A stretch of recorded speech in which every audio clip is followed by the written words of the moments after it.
माननीय सभापति महोदय,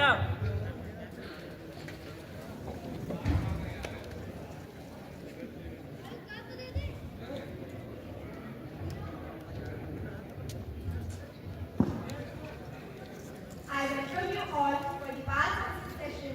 I sincerely believe that the session will be meaningful as we are going to take up many important issues for the discussions in the House today. The members are now to take the oath or affirmation. Secretary General, please. Mr. Saur MP, who stands elected from Chandigarh constituency of Haryana, will now take oath of affirmation. Mr. Saur MP. Mr. Saur MP, would you like to take oath of affirmation? Oath, please. Mr. Saur MP, in which language do you like to take oath? In English.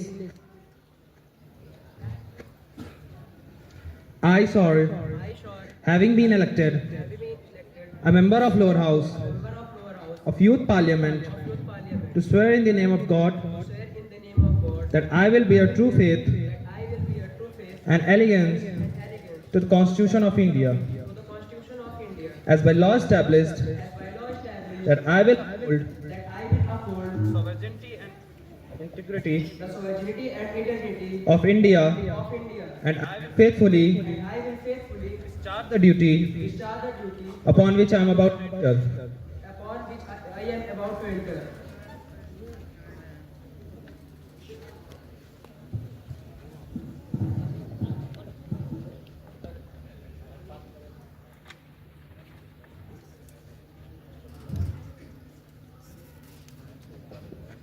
Ms. Ritika MP, who stands elected from Saharanpur constituency of Uttar Pradesh, will now take oath.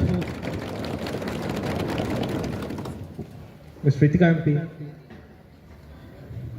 Ms. Ritika MP, do you like to take oath or affirmation? Oath, please. Ms. Ritika MP, in which language do you like to take oath? In Hindi. मैं सुश्री रितिका, जो बाल संसद की लोकसभा की सदस्य निर्वाचित हुई हूँ, ईश्वर की शपथ लेती हूँ कि मैं विधि द्वारा स्थापित भारत के संविधान के प्रति श्रद्धा और निष्ठा रखूंगी, देश की प्रभुसत्ता और एकता बनाए रखूंगी, तथा जिस पद को मैं ग्रहण करने वाली हूँ उसके कर्तव्यों का श्रद्धापूर्वक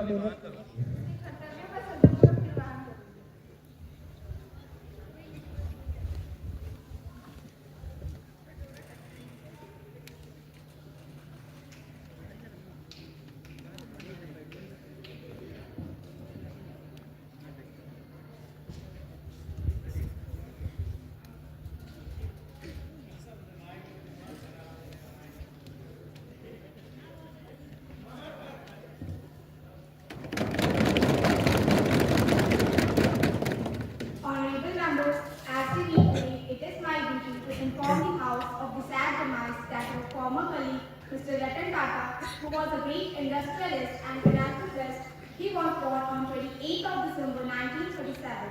He was the founder of Tata Group. He later succeeded Indiryadi Tata and Tata Sons.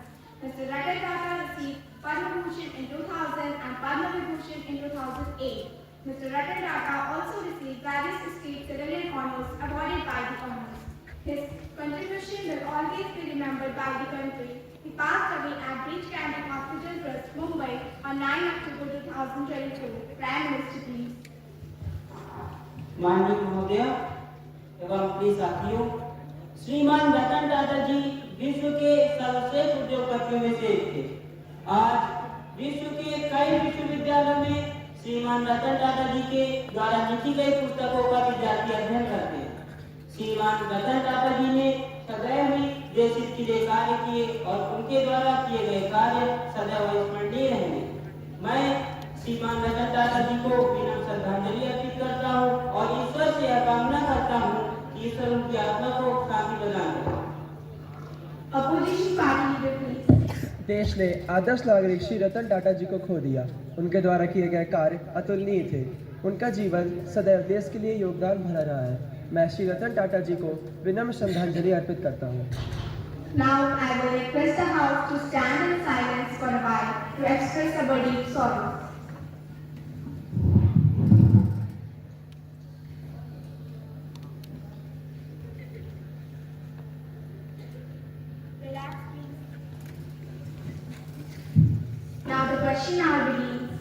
प्रश्न संख्या 1 शशि अम्बी, कृपया अपना प्रश्न पूछिए। धन्यवाद अध्यक्ष महोदया। महोदया, आपने मुझे इस सदन में इस सत्तारूढ़ सरकार से प्रश्न पूछने का अवसर दिया। महोदया, मैं अपना प्रश्न कुछ चंद पंक्तियों के साथ शुरू करना चाहूंगी। पहचान हमारी मगर राज किसी का, सिस्टम के हाथों जांच किसी का, और संसद में मुद्दा उठा तो सही पर हक की गूंज में अंदाज किसी का। महोदया, मैं माननीय कोयला मंत्री जी से यह जानना चाहूंगी क्या कोल ब्लॉक का आवंटन ओपन टेंडर द्वारा न करके किस नीति के तहत किया गया है? क्या देश के सबसे बड़े घोटालों में से कोयला घोटाले की फाइलें मंत्रालय से गायब है, और ऐसा है तो क्यों है? महोदया, मैं माननीय कोयला मंत्री से ये भी जानना चाहूंगी क्या वो अपने खास लोगों को बचाने का प्रयास कर रहे हैं, और इस संबंध में सरकार ने क्या क्या कदम उठाए हैं? धन्यवाद महोदया।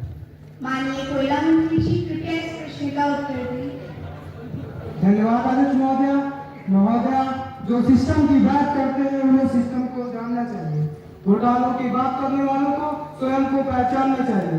ये अपने समय की बात भूल जाते हैं और सरकार के ऊपर झूठा सवाल उठाते हैं।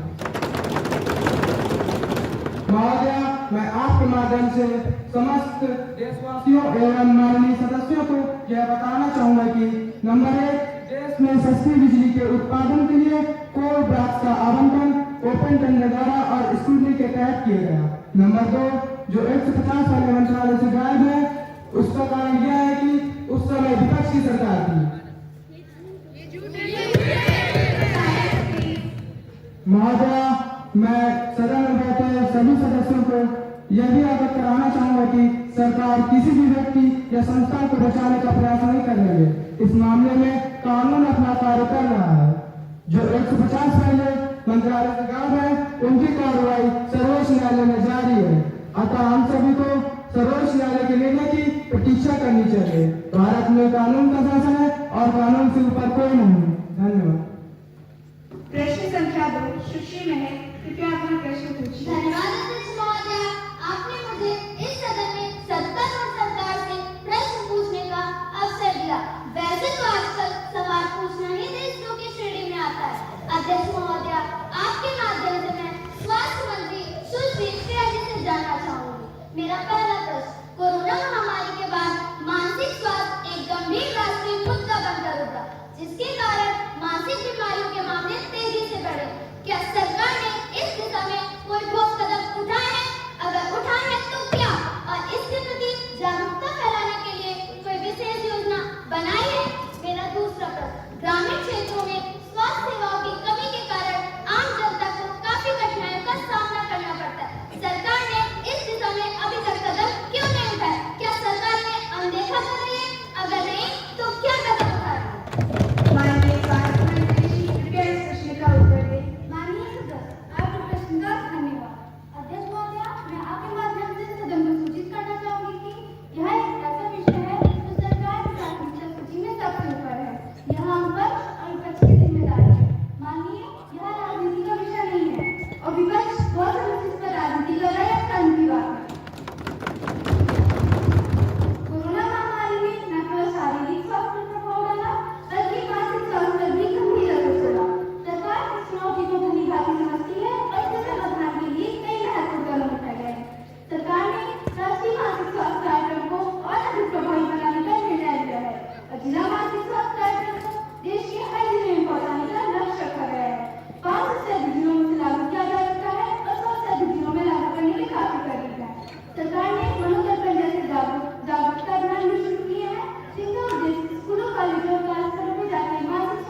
सर, मैं आपके माध्यम से शिक्षा मंत्री सुश्री पायल से जानना चाहती हूँ कि जवाहर नवोदय विद्यालय के शिक्षक एवं अन्य कर्मचारियों जिनकी नियुक्ति वर्ष 2004 से पूर्व हुई है, उन्हें फैमिली पेंशन यानी गवर्नमेंट ऑफ इंडिया पेंशन मिलती है या नहीं?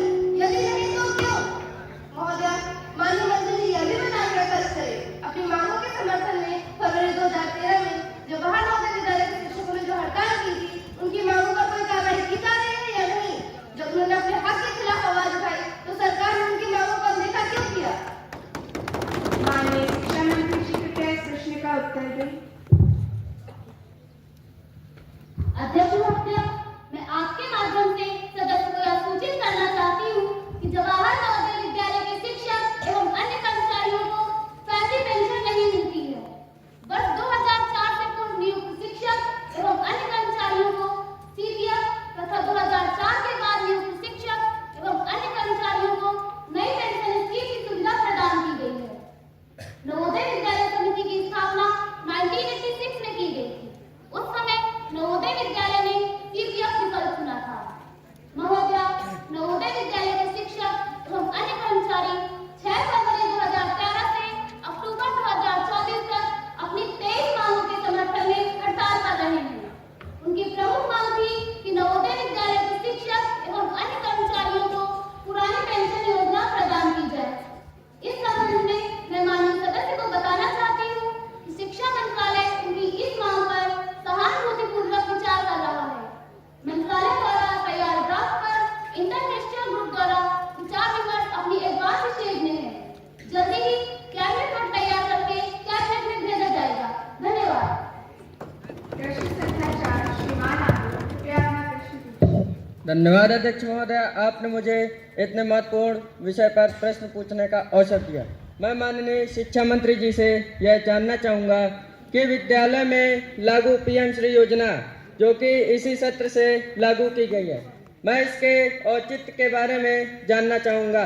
इतना बजट तो विद्यालयों को दिया गया, लेकिन इससे छात्रों का क्या भला होगा?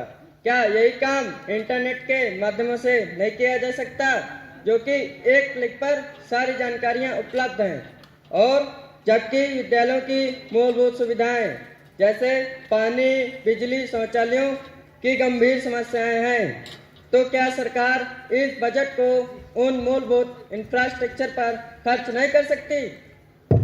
माननीय शिक्षा मंत्री जी कृपया इस प्रश्न पर अपनी बात रखिए। महोदया, मैं माननीय सदस्य को बताना चाहती हूँ कि अखिल भारतीय स्तर पर शिक्षा के क्षेत्र में पीएम श्री योजना लागू की गई है, जिसका उल्लेख नई शिक्षा नीति में भी है।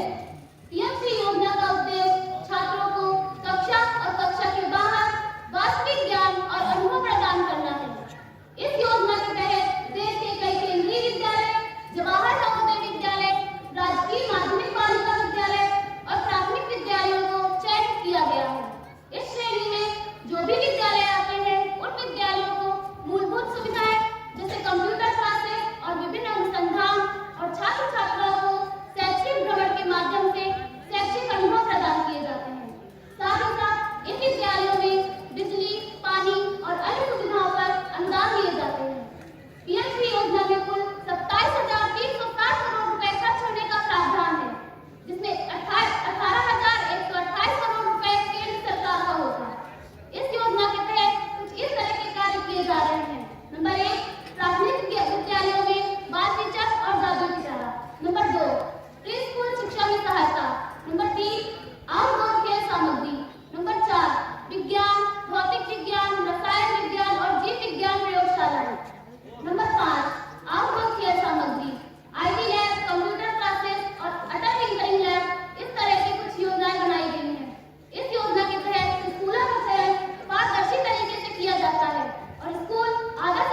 ब्लॉक कर दिया बस इतनी अध्यक्ष लाइन में। महोदय, मैं आपके माध्यम से माननीय मंत्री जी को बताना चाहूंगा कि सरकार जलवायु परिवर्तन और पर्यावरण संरक्षण को लेकर पूरी तरह से प्रतिबद्ध है। सरकार ने इस दिशा में कई ठोस कदम उठाए हैं। नंबर 1, राष्ट्रीय स्वच्छ गंगा मिशन। इसमें नदियों को स्वच्छ और पुनर्जीवित करने के लिए बड़े पैमाने पर प्रयास किए जा रहे हैं। इसमें गंगा और अन्य नदियों के किनारे बसे कस्बों और शहरों में सीवेज ट्रीटमेंट प्लांट की स्थापना की गई है। नंबर 2, कचरा प्रबंधन और पुनर्चक्रण। इसमें गांव और शहर में कचरा प्रबंधन का विशेष ध्यान दिया जा रहा है। हमने स्वच्छ भारत मिशन के तहत ठोस कचरे के संग्रह और पुनर्चक्रण के लिए प्रभावी प्रणाली विकसित की है। नंबर 3, जलवायु परिवर्तन से निपटने के लिए मिशन। राष्ट्रीय सौर ऊर्जा मिशन और राष्ट्रीय विद्युत गतिशीलता मिशन जैसे कई प्रोग्राम चलाए जा रहे हैं जो ग्रीन एनर्जी को बढ़ावा देने और कार्बन उत्सर्जन के न्यूनीकरण में सहायक है। नंबर 4, पर्यावरण शिक्षा। विशेष रूप से छात्रों को जागरूक करने के लिए हर स्कूल में पर्यावरण जागरूकता अभियान चलाए जा रहे हैं। मिशन लाइफ अर्थात lifestyle of environment, eco club और पर्यावरण दिवस जैसे कई कार्यक्रमों के जरिए हम छात्रों को हरित जीवन शैली के प्रति प्रोत्साहित कर रहे हैं। नंबर 5, कार्बन फुटप्रिंट को कम करने की योजना। हम राज्य और जिला स्तर पर जागरूकता अभियान चला रहे हैं और बड़े पैमाने पर वृक्षारोपण के साथ साथ जीरो कार्बन प्रोजेक्ट भी आयोजित कर रहे हैं। सरकार का यह मानना है कि यह एक सामूहिक प्रयास है, इसलिए हम न केवल नीति निर्माण में लगे हैं बल्कि समाज के हर वर्ग को इसके लिए जागरूक करने का प्रयास कर रहे हैं। हम शिक्षा और जागरूकता के माध्यम से छात्रों को इस आंदोलन का अहम हिस्सा बना रहे हैं। सरकार यह सुनिश्चित कर रही है कि आने वाली पीढ़ियों को एक स्वच्छ, हरा भरा और सुरक्षित पर्यावरण मिले। अब मैं अपनी वाणी को कुछ चंद शब्दों के साथ समाप्त करना चाहूंगा। इनके कड़वे स्वर में मधुर राग हमारा है, इनके कड़वे स्वर में मधुर राग हमारा है और फूलों की चिंता ये ना करें, माली है उनके और बात हमारा।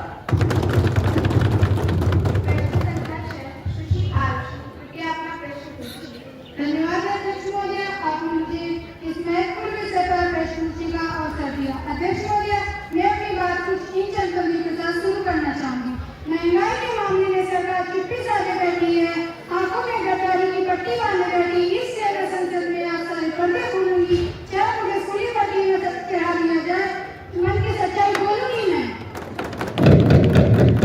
अध्यक्ष महोदय, मैं माननीय पेट्रोलियम मंत्री जी से जानना चाहूंगी कि देश के विभिन्न राज्यों में लगातार होने वाले चुनाव की वजह से जो पेट्रोल और डीजल के दामों में वृद्धि लगाई जाती है वो सिर्फ चुनाव तक ही क्यों रहती है और इनके विकल्प के रूप में सीएनजी के दाम लगातार बढ़ रहे हैं और कुछ कंपनियों में सीएनजी के दाम डीजल से भी महंगे हो गए हैं, जबकि लोगों ने काफी पैसा खर्च करके सीएनजी के वाहनों को खरीदा है जो कि अब खुद को ठगा हुआ है। अब मैं माननीय मंत्री जी से जानना चाहूंगी कि सीएनजी के दामों को रोकने के लिए उनके पास क्या उपाय है और दूसरी तरफ सरकार इलेक्ट्रॉनिक वाहनों को प्रमोट करने का भी बहुत हल्ला मचाए, जबकि वास्तविकता अलग है और न इनको चार्ज करने के लिए बेसिक इंफ्रास्ट्रक्चर कदम उठा रही है। माननीय मंत्री जी से निवेदन करूंगी कि मेरे दोनों सवालों पर नीति और योजना स्पष्ट करें। धन्यवाद। माननीय पेट्रोलियम मंत्री जी प्रश्न का उत्तर दें। मैं माननीय सदस्य को अवगत कराना चाहता हूँ कि विगत 3 वर्षों से सरकार ने पेट्रोल और डीजल के दामों में कोई वृद्धि नहीं की है। मैं माननीय सदस्य को यह भी अवगत कराना चाहता हूँ कि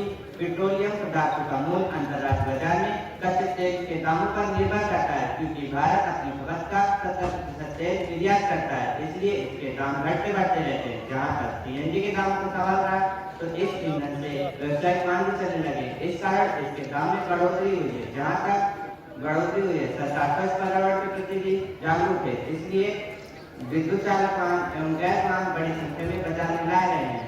अधिकांश शहरों में डीजल से चलने वाले वाहनों पर रोक लगा दी गई है। धन्यवाद। प्रश्न संख्या 7, श्रीमान मंत्री, कृपया अपना प्रश्न पूछिए। माननीय अध्यक्ष महोदय, सर्वप्रथम मैं आपके माध्यम से वर्तमान सरकार से जानना चाहता हूँ कि कहने के लिए तो स्त्रियों को पुरुषों के समान अधिकार प्राप्त है, परंतु वास्तव में केवल कहने के लिए है। वास्तविकता इससे एकदम विपरीत ही है, क्योंकि आज भी स्त्रियों को स्वेच्छा से घूमने फिरने एवं स्वेच्छानुसार अपना जीवन साथी चुनने तक में स्वतंत्रता नहीं है। यहाँ तक कि स्त्रियों को सुरक्षित रूप से कार्य करने के लिए भी स्वतंत्र नहीं है। हाल ही में पश्चिम बंगाल में हुए महिला डॉक्टर साथ हुए हादसे ने पूरे महिला समाज की सुरक्षा पर प्रश्न उठाया है। जब एक शिक्षित समाज में महिला सुरक्षित नहीं है तो पूरे भारतवर्ष में महिला सुरक्षित है, इस बात की क्या गारंटी है? सरकार इस तरह की घटनाओं के लिए ठोस कदम क्यों नहीं उठा रही है? तो ये कैसा समाज रखता है?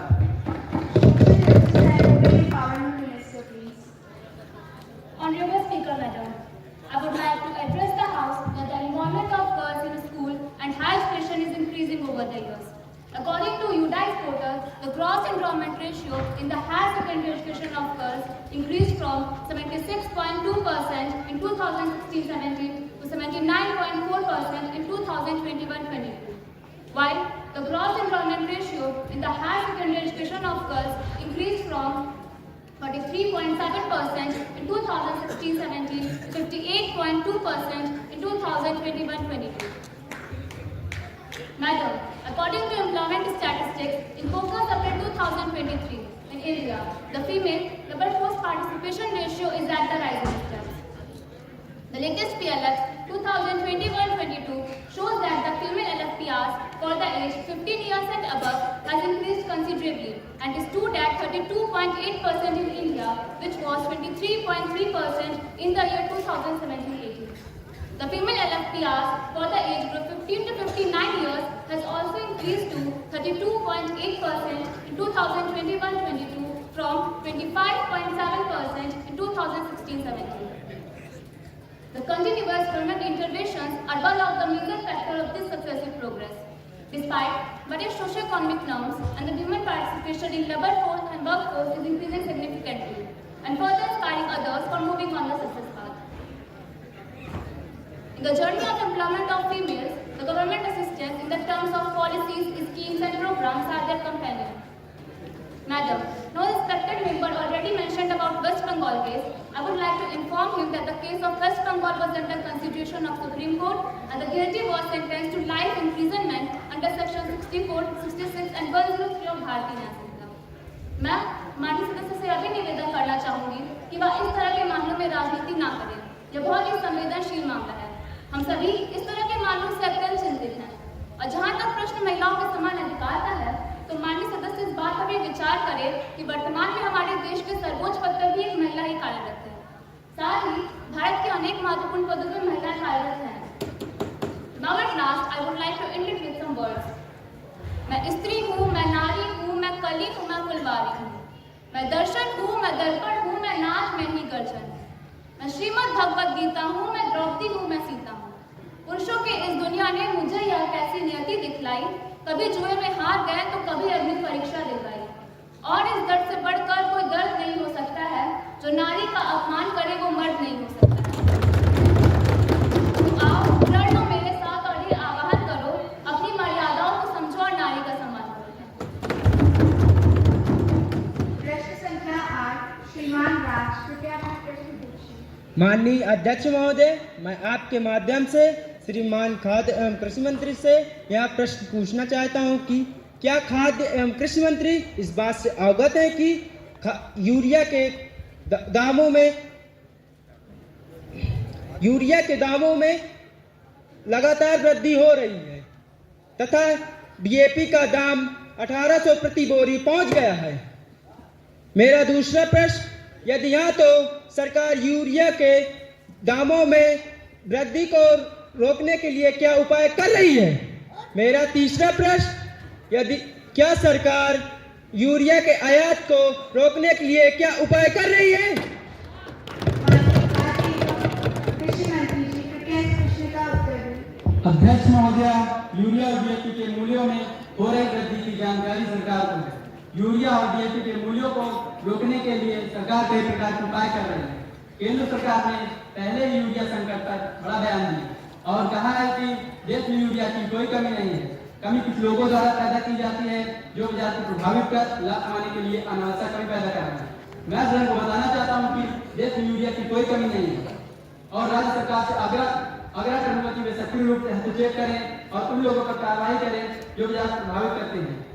यूरिया का एक निश्चित निगरानी तंत्र और जिला मजिस्ट्रेट सुनिश्चित करते हैं कि किसानों को समय पर उर्वरक मिले और यूरिया का 45 किलोग्राम का बैग अधिकतम मुद्रा 260 रुपए में बेचा जाता है और वहीं डीएपी का 50 किलोग्राम का बैग 1800 में बेचा जाता है और दोनों ही मामले में सरकार सरकार किसान को प्रति बैग के लिए 1000 से ज्यादा की सब्सिडी देती है। धन्यवाद।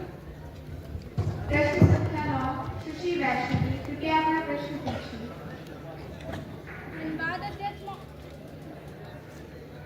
धन्यवाद अध्यक्ष महोदया, आपने मुझे इतने महत्वपूर्ण विषय पर प्रश्न पूछने का अवसर प्रदान किया। माननीय अध्यक्ष महोदया, क्या वित्त मंत्री जी और उनकी सरकार इस बात से अवगत है? डॉलर के मुकाबले भारतीय रुपए का मूल्य लगातार जारी है और ये गिरकर प्रति डॉलर 87.33 रुपए के ऊपर पहुंच गया है। मेरा दूसरा प्रश्न, इस अवमूल्यन का क्या कारण है? मेरा तीसरा प्रश्न, रुपए के अवमूल्यन को रोकने के लिए सरकार कौन-कौन से कदम उठा रही है? माननीय वित्त मंत्री जी, कृपया इस विषय का उत्तर दें। अध्यक्ष महोदया, मैं आपके माध्यम से सदन को सूचित करना चाहूंगी कि सरकार को इस मामले में पूरी जानकारी है कि डॉलर के मुकाबले भारतीय मुद्रा का मूल्य गिर रहा है। यह गिरावट सरकार द्वारा नहीं की गई है। यह गिरावट का मुख्य कारण बाजार शक्तियों के द्वारा विनिमय दर में आने वाले परिवर्तन थे। भारतीय मुद्रा में जो भी परिवर्तन देखे जा रहे हैं वे वैश्विक तथा घरेलू कारणों जैसे यूएस डॉलर इंडेक्स में आई बढ़ोतरी, पूंजी के बाहर प्रभाव तथा ब्याज दर में आए अंतर के कारण है। अक्टूबर 2024 में भारतीय मुद्रा तथा अन्य एशियाई मुद्राओं का मूल्य यूएस डॉलर के मुकाबले कम हुआ है। यह मूल्य यूएस निर्वाचन के कारण आई अनिश्चितताओं का परिणाम है। 1 अक्टूबर 2024 से 21 जनवरी 2025 के मध्य यूएस डॉलर सूचकांक 6.5% बढ़ा है, जिसके कारण भारतीय मुद्रा में 2.9% की गिरावट आई है। महोदया, अन्य एशियाई मुद्राओं में दक्षिण कोरिया की वोन, इंडोनेशियन रुपये तथा मलेशियन रिंगिट में क्रमशः 8.1%, 5.4% तथा 6.6% की गिरावट दर्ज की गई है।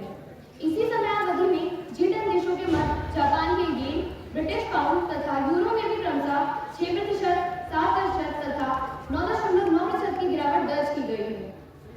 तेल आयातकों की मजबूत डॉलर मांग और कमजोर जोखिम उठाने की क्षमता के कारण बाजारी फंडों की लगातार निकासी और विदेशी बाजार में अमेरिकी डॉलर की व्यापक मजबूती के कारण रुपए पे दबाव जारी है। महोदया, हाल ही में आई एक्सचेंज डेटा के अनुसार विदेशी निवेशकों ने शनिवार को पूंजी बाजार में शुद्ध आधार पर 1327.09 करोड़ की हिस्सेदारी भी बेची है। महोदया, आयात कीमतों, मुद्रा मूल्य तथा विनिमय आंदोलन के प्रभाव को अलग नहीं किया जा सकता है। धन्यवाद। प्रश्न संख्या 10 सुश्री आराध्या, कृपया अपना प्रश्न पूछिए। धन्यवाद अध्यक्ष महोदया, आपने मुझे इतने महत्वपूर्ण विषय पे प्रश्न पूछने का अवसर प्रदान किया। अध्यक्ष महोदया, मैं वित्त मंत्री जी से ये जानना चाहती हूँ कि नंबर 1, क्या भारतीय अर्थव्यवस्था मंदी की चपेट में है क्योंकि हमारी जीडीपी लगातार गिरती जा रही है? यदि हाँ, तो क्या सरकार की नीतियां इस मंदी के लिए जिम्मेदार है और सरकार इस संकट से निपटने के लिए आखिर क्या उपाय कर रही है? माननीय वित्त मंत्री जी, कृपया इस प्रश्न पर अपनी बात रखें। माननीय अध्यक्ष महोदय, सरकार को यह विदित है कि वैश्विक रेटिंग एजेंसी मूडी द्वारा वित्तीय वर्ष 2024-25 के लिए भारत की आर्थिक वृद्धि दर 7% अनुमानित की गई है, जो कि पिछले वर्ष की आर्थिक वृद्धि दर 8.2% की तुलना में कम है। मूडी द्वारा जारी किए गए आंकड़े वैश्विक तथा घरेलू कारणों की आर्थिक चुनौतियों के परिणाम हैं।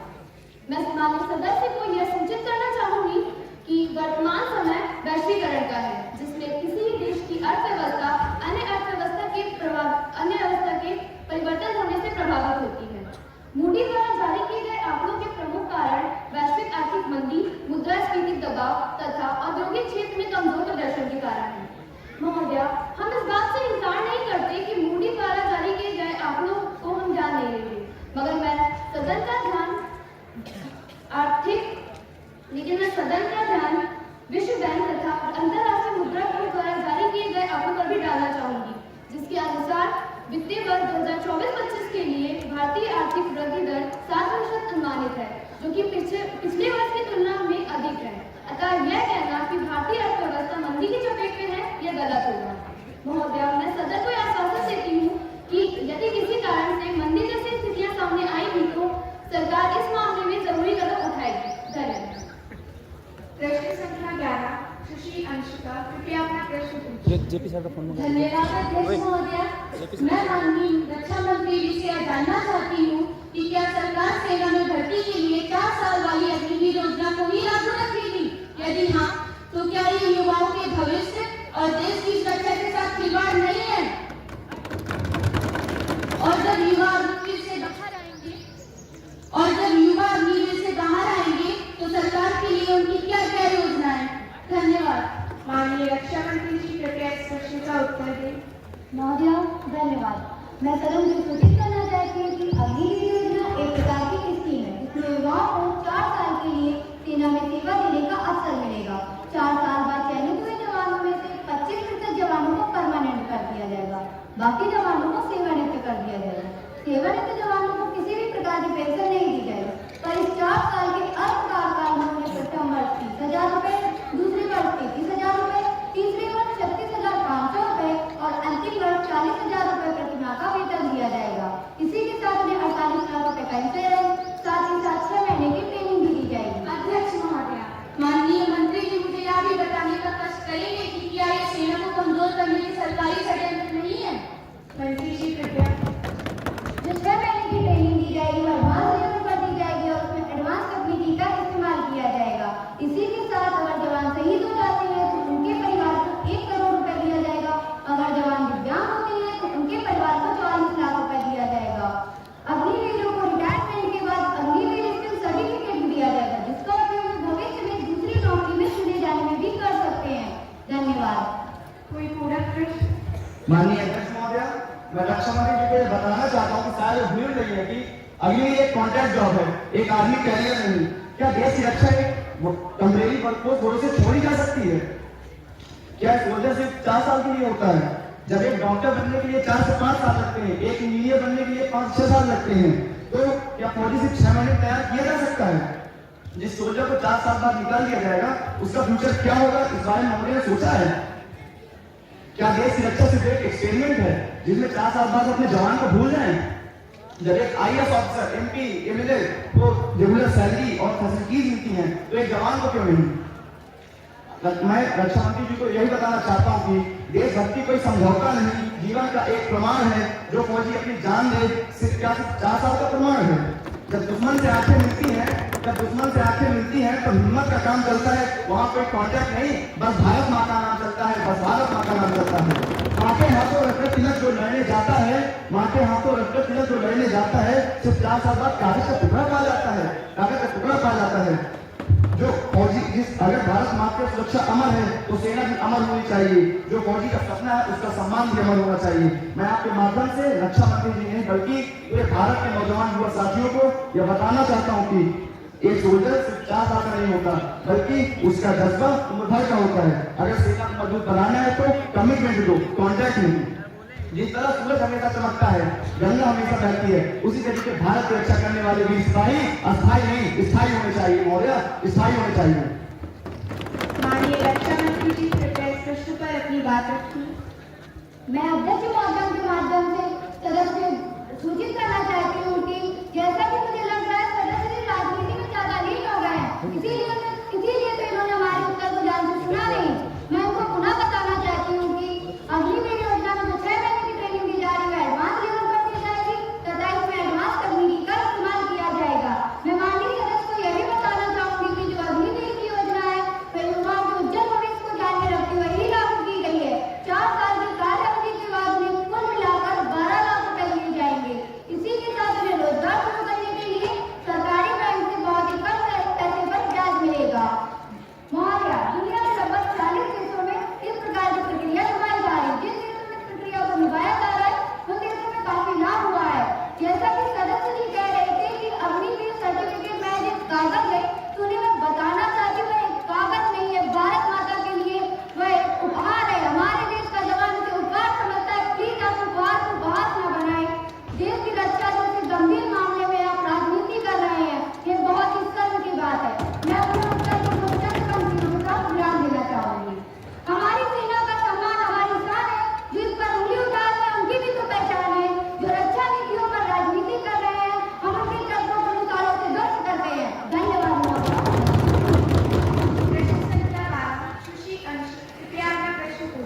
धन्यवाद अध्यक्ष महोदय, आपने मुझे इतने महत्वपूर्ण विषय पर प्रश्न पूछने का अवसर प्रदान किया। मैं माननीय रेल मंत्री जी से यह जानना चाहती हूँ कि वर्तमान में हुए बालासोर और भिवानी जैसे रेल हादसों पर सरकार प्रश्न चिन्ह खड़ा नहीं करती और सरकार इन हादसों को रोकने के लिए क्या कदम उठाए हैं और यात्रियों की सुरक्षा के लिए क्या कदम उठा रहे हैं। धन्यवाद महोदय। माननीय रेल मंत्री जी कृपया इस प्रश्न का उत्तर दें। मैं माननीय सदस्य को अवगत कराना चाहता हूं कि जिन 2 घटनाओं का इन्होंने उल्लेख किया है वह वास्तव में हिचकदायक है। सरकार ने बाकायदा एक जांच टीम बनाकर घटना की पूरी जांच कराई और लापरवाही करने वाले कर्मचारियों को गिरफ्तार किया है। सरकार यात्रियों की सुरक्षा के प्रति वचनबद्ध है। दुर्घटनाओं को रोकने वाले रेलवे सेंसर सिस्टम पहले से ही कई रूटों पर काम कर रहे हैं और शेष बचे रूटों पर इन्हें जल्द ही लागू किया जाएगा। रेलवे के इंफॉर्मेशन सिस्टम को और मजबूत करने के लिए सरकार ने 2,500 करोड़ रुपए मंजूर किए हैं। यात्रियों की सुरक्षा से बढ़कर और कुछ नहीं हो सकता। यात्रियों की सुरक्षा से बढ़कर और कुछ नहीं हो सकता। जिन 2 हादसों में यात्री मरे थे या घायल हुए थे उनके परिवार वालों को सरकार ने उचित मुआवजा दिया और उनका इलाज कराया है। धन्यवाद। स्पीकर मैडम, मैं माननीय रेल मंत्री जी से यह जानना चाहती हूँ कि क्या मुआवजा देना ही सब कुछ था? व्यक्ति के जीवन का क्या कोई मोल नहीं है? अगर किसी का तो परिवार ही नहीं रहा तो ऐसा मुआवजा किस काम का? धन्यवाद महोदय। मैं सदस्य को अवगत कराना चाहता हूं कि बीती दुर्घटनाओं का हमें भी खेद है। हम रेल व्यवस्था को और बेहतर बनाने का पूरी तरीके से प्रयास कर रहे हैं और सदस्य को मैं यह भी बताना चाहता हूं कि हमारी सरकार के पहले जब विपक्ष की सरकार थी 2004 से लेकर 2014 तक दुर्घटनाओं का आंकड़ा 1,711 था, लेकिन हमारी सरकार के समय दुर्घटनाओं का आंकड़ा गिरकर 678 हो गया। इसका मतलब हम रेल व्यवस्था को और बेहतर बना रहे हैं। मैं यहाँ पर बैठे सभी लोगों को यह भी सूचित करना चाहता हूँ कि जिन लापरवाही करने वाले कर्मचारियों को सीबीआई ने 7 जुलाई 2023 को ही गिरफ्तार किया और उन्हें कड़ी से कड़ी सजा भी दी है। यहाँ सदन पर बैठे सभी लोगों को मैं यह सूचित करना चाहता हूँ कि हम किसी यात्री की जान का कोई मोल नहीं लगा रहे हैं। हम मुआवजे के रूप में उसे सहयोग राशि देकर उसके परिवार को और आर्थिक रूप से और मजबूत बना रहे हैं। बालासोर की रेल दुर्घटना में मरने वाले यात्रियों को 10 लाख रुपए दिए गए और घायल हुए यात्रियों को 2 लाख रुपए दिए गए। इसके अलावा prime minister national relief fund के द्वारा मृतक यात्रियों के परिवार को 2 लाख रुपए दिए गए और घायल हुए यात्रियों को 50,000 रुपए दिए गए। इसके अलावा हमारी सरकार ने दुर्घटनाग्रस्त परिवार में कोई योग्य व्यक्ति है तो उसको रोजगार भी दिया है। धन्यवाद। Now the questioners and please get down your papers. Now the zero hour debate. Honorable members, I have to make an announcement on the behalf of honorable members of the House. I have great pleasure in extending a warm welcome to Mr. Kotoma Kariki from Japan, Mr. Jay Hoga from Myanmar, and Mr. Devraj from Maldives, who are on a visit to India and our honored guests. It is a very high-powered delegation who reached Delhi on Friday, 7 March. They are now seated in a special box. We wish them a happy and fruitful stay in our country, and we also convey our warm feelings and best wishes to them, to their principal, to their President, Prime Minister, Parliament, the government, and very friendly people of these delegations. 3 members have given notice to raise certain issues during this 0 hour. You can raise your question. सुश्री कान्हा जी, कृपया अपना प्रश्न पूछिए। धन्यवाद अध्यक्ष महोदय, आपने मुझे इतने महत्वपूर्ण विषय पर प्रश्न पूछने का अवसर प्रदान किया।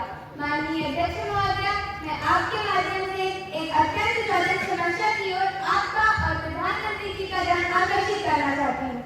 माननीय अध्यक्ष जी, मैं मणिपुर के बारे में बताना चाहती हूँ, जहाँ जातीय हिंसा में 1,000 से अधिक लोग मारे गए और लाखों लोग बेघर होकर अपने मूल स्थानों से पलायन करने पर मजबूर हुए हैं और करोड़ों अरबों रुपए की संपत्ति को भी नुकसान पहुंचा है। हमारे प्रधानमंत्री जी जो दुनिया भर के हर देश में घूमकर आ जाते हैं, लेकिन उनको अभी तक मणिपुर जाने का समय नहीं मिला है।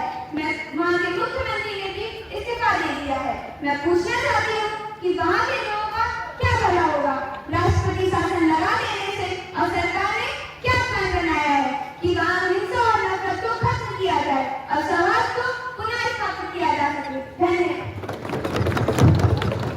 माननीय अध्यक्ष महोदय, Home Minister, please continue. माननीय अध्यक्ष महोदय, मैं आपके माध्यम से सदन और पूरे देश के लोगों को यह अवगत कराना चाहता हूं कि हमारे पूर्वोत्तर का बहुत ही खूबसूरत राज्य मणिपुर है और वहां के लोग हमेशा प्रेम और सद्भाव के साथ रहना पसंद करते हैं। लेकिन दुर्भाग्य से पिछले कुछ समय से कुछ गलतफहमियों की वजह से वहां के लोगों के बीच में नफरत और हिंसा की भावना आ गई है। हमारी सरकार हिंसा को रोकने के लिए सभी जरूरी कदम उठा रही है, जैसे कि एक्स्ट्रा पैरामिलिट्री फोर्स की तैनाती, पुलिस और पैरामिलिट्री फोर्स के बीच तालमेल, विलेज एक्ट के माध्यम से लोगों की काउंसलिंग जैसे कुछ कदम उठाए हैं। हमारे यशस्वी प्रधानमंत्री भी मणिपुर को लेकर बहुत चिंतित रहते हैं और वहाँ के हालातों की लगातार जानकारी लेते रहते हैं। मैं विपक्ष से यह अपील करूंगा कि इस मुद्दे पर राजनीति न करते हुए मणिपुर एवं वहाँ के लोगों की परवाह करते हुए सरकार का सहयोग करे, न कि राजनीति। माननीय महोदय, पिछले कुछ हफ्तों से वहाँ के हालात सुधरे हैं और हिंसा की कोई नई जानकारी प्राप्त नहीं हुई है। मैं उम्मीद करता हूँ कि वहाँ के लोग पहले की तरह प्रेम और श्रद्धा के साथ रहना शुरू कर देंगे। धन्यवाद। Any supplementary question? माननीय अध्यक्ष महोदय, मैं मंत्री जी से यह प्रश्न पूछना चाहूंगी कि सवाल पूछा गया था प्रधानमंत्री जी से और उत्तर दे रहे हैं गृह मंत्री जी, और मेरा सवाल था कि वहाँ जो हो गया उसके बाद अभी क्या होना बाकी है कि वहाँ शांति स्थापित हो सके।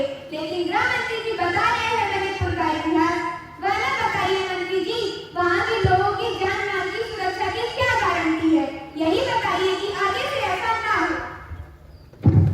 महोदय, हमारे विपक्ष के लोग किसी बात को सीरियस लेते ही नहीं है और वजह है कि लोगों ने भी इनको अब सीरियस लेना बंद कर दिया है और विपक्ष में बैठा दिया है। मैंने मणिपुर हिंसा की कठोर शब्दों से निंदा की है और हमेशा हमारी सरकार इस बात पर जोर देती रहती है कि समस्या का समाधान सिर्फ और सिर्फ बातचीत से हो सकता है। हमारी केंद्र की सरकार पहले मुख्यमंत्री और राष्ट्रपति के शासन में सक्रिय रूप से कोशिश कर रही है कि दोनों ही समुदाय, कुकी और मैतेई, बातचीत की टेबल पर आए और एक सर्वमान्य हल निकाला जाए। श्रीमान अभिनव, कृपया अपना प्रश्न पूछिए। सावन भादव साधु हो गए, बादल सब सन्यासी, पछुआ चूस गई, पुरवा को धरती रह गई प्यासी। फसलों ने बैराग ले लिया, गोगी हो गई धानी, राम जाने कब बरसेगा पानी, कब बरसेगा पानी। अध्यक्ष महोदय, आप सभी को विदित है कि कमजोर मानसून के कारण देश भर में अकाल की संभावना बनी हुई है। भारतीय मौसम विभाग के अनुसार 11 जुलाई 2024 से 43% वर्षा कम दर्ज हुई है। पश्चिमी उत्तर प्रदेश में 57%, पंजाब में 73% और राजस्थान में 52% वर्षा कम हुई है। फलस्वरूप देश के कई हिस्सों में अभी तक दलहन, तिलहन और चावल की बुआई तक नहीं हो सकी है और खाद्य वस्तुओं की कीमतों में वृद्धि हो रही है। अतः मेरा सरकार से आग्रह है कि इस विषय को गंभीरता से लेते हुए उचित कार्य योजना तैयार कर लें, जिससे आम जनता और किसानों को राहत पहुंचाई जा सके। धन्यवाद। जल संरक्षण मंत्री जी, कृपया इस प्रश्न का उत्तर दें। माननीय अध्यक्ष महोदय, सरकार को यह विदित है कि कमजोर मानसून की वजह से उपज पर प्रतिकूल प्रभाव पड़ते हैं। इन प्रतिकूल प्रभावों को कम करने के लिए सरकार लगातार बेहतर से बेहतर सिंचाई योजनाओं को उपलब्ध कराने हेतु प्रयासरत है। वर्ष 2015-16 से 2021-22 के दौरान प्रधानमंत्री कृषि सिंचाई योजना के तहत एक बूंद अधिक उपज योजना चलाई गई। वर्ष 2022-23 से यह योजना राष्ट्रीय कृषि विकास योजना के तहत चलाई गई। इस योजना के तहत 55% वित्तीय सहायता छोटे तथा सीमांत किसानों तथा 45% अतिरिक्त किसानों के लिए उपलब्ध कराई गई। इसके अलावा नाबार्ड के तहत सूक्ष्म सिंचाई फंड की स्थापना की गई। इस प्रकार इन सभी योजनाओं के तहत सरकार ने सिंचाई सुविधाओं को बढ़ाया है, जिससे कमजोर मानसून जैसी परिस्थितियों में भी सरकार को कोई असुविधा न हो। यदि उपज पर कोई भी प्रतिकूल प्रभाव पड़ेगा तो सरकार किसानों के हित में जो भी जरूरी होगी वह कदम उठाएगी। धन्यवाद। धन्यवाद महोदय, आपने मुझे इतने महत्वपूर्ण विषय पर प्रश्न पूछने का अवसर प्रदान किया। महोदय, मैं आपके माध्यम से माननीय गृह मंत्री जी से सवाल पूछना चाहती हूँ कि हाल ही में सीबीआई ने एक 74 केस पर क्लोज रिपोर्ट लगाई है, जो कि पीछे के सभी वर्षों से अधिकतम है। उनमें से सभी केस सत्ता पार्टी के नेताओं के खिलाफ या सत्ताधारी गठबंधनों में सीबीआई की विश्वसनीयता पर सवाल नहीं है, यह एक अति गंभीर विषय है। क्या सत्ता में ईमानदारी का प्रतीक है? मेरा आपसे अनुरोध है कि सीबीआई की सहायता के लिए संसद में कानून पास किया जाए। लगभग सभी सरकारी निकायों पर हमला हो रहा है, सरकार मनमानी कर रही है। धन्यवाद। महोदय, माननीय सदस्य का सवाल सीबीआई की निष्पक्षता पर संदेह व्यक्त करता है, जबकि यह एक संवैधानिक संस्था है जो कि आजादी के बाद से ही पूरे देश में स्वतंत्र और निष्पक्ष जांच के लिए जानी जाती है। पूर्व में भी विपक्ष के सदस्यों ने इस संस्था पर संदेह उठाए थे। मैं माननीय सदस्य महोदय को यह बताना चाहता हूं कि सीबीआई के जिन अधिकारियों की नियुक्ति की जाती है वह संसद की एक कोर कमेटी के द्वारा की जाती है और विपक्ष के सदस्यों को भी शामिल किया जाता है। और जिन 174 केसों का जिक्र माननीय महोदय ने किया है, मैं उसके बारे में बताना चाहता हूं कि उस पर पिछले 10 सालों से जांच चल रही थी और वो दोषमुक्त पाए गए, जिसकी वजह से उनके केसों को बंद किया गया, न कि किसी राजनीतिक मंशा के कारण।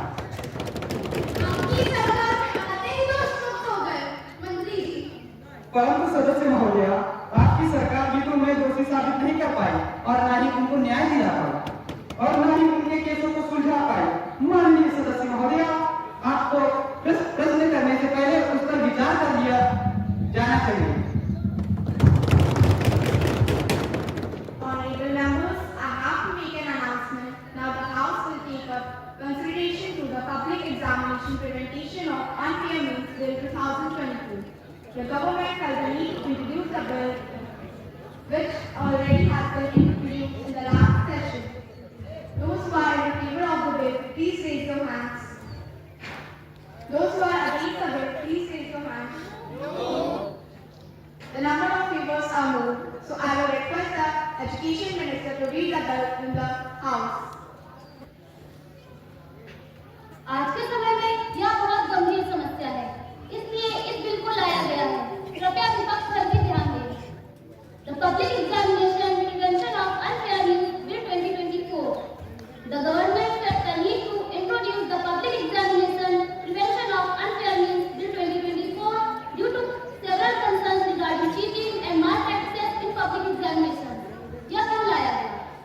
The Act broadly unfair means to include various malpractices such as leaking question papers or answer keys, assisting candidates during exams, tampering with computer networks or resources, impersonating candidates, conducting fake examinations or issuing fake documents, tampering with documents for narratives or ranks, penalties and punishments for individuals, imprisonment ranging from 3 to 10 years depending on the offence's severity, fines up to ₹1 crore for organized crimes for service providers, fines up to ₹1 crore for involvement in malpractices, banned from conducting public examinations for 4 years, personal liability for directors, management involved, for organized crimes, harsher penalties with imprisonment between 5 and 10 years and a minimum fine of ₹1 crore.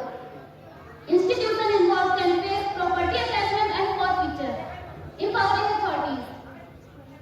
Conduct surprise check at exam centers and seize electronic devices if suspected foul play. Blacklist service providers found guilty of malpractices. Share information and coordinate across agencies to effectively tackle organized cheating. Additional measures. Establishing a specialized code for serious fear of offences. Promoting public awareness about the bill and its implications. Thank you. Is there any questions regarding the bill? सार्वजनिक परीक्षा अधिनियम 2024 paper leak को कैसे रोकेगा, जो आजकल की सबसे बड़ी समस्या बन चुकी है। महोदय, मैं आपके माध्यम से माननीय शिक्षा मंत्री जी से यह पूछना चाहता हूं कि क्या यह भी अन्य कानूनों की बात सिर्फ सरकार की तरफ से खाना पूर्ति है? अध्यक्ष महोदय, मैं अपने मित्र और काबिल सांसद जी से कहना चाहती हूँ कि पहले हम बिल को अच्छे से पढ़ लें और समझ लें। Leaking papers and answer keys तो इस बिल का सबसे पहला ही प्रावधान है। सीसीटीवी व अन्य गैजेट के माध्यम से टेकआउट किया जाएगा। पेपर 24/7 सीसीटीवी सर्विलेंस पर रहेगा। एक स्थान से दूसरे स्थान पर ट्रांसपोर्ट करते समय जीपीएस चेकिंग भी होगी। आपकी सरकार ने जितने पेपर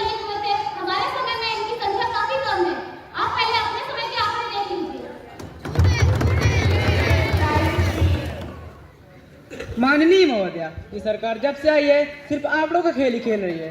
हम सब ये जानते हैं आंकड़े सरकारी एजेंसियों द्वारा जारी किए जाते हैं और आजकल सरकारी एजेंसियों का दुरुपयोग किसी से छिपा नहीं है। धन्यवाद।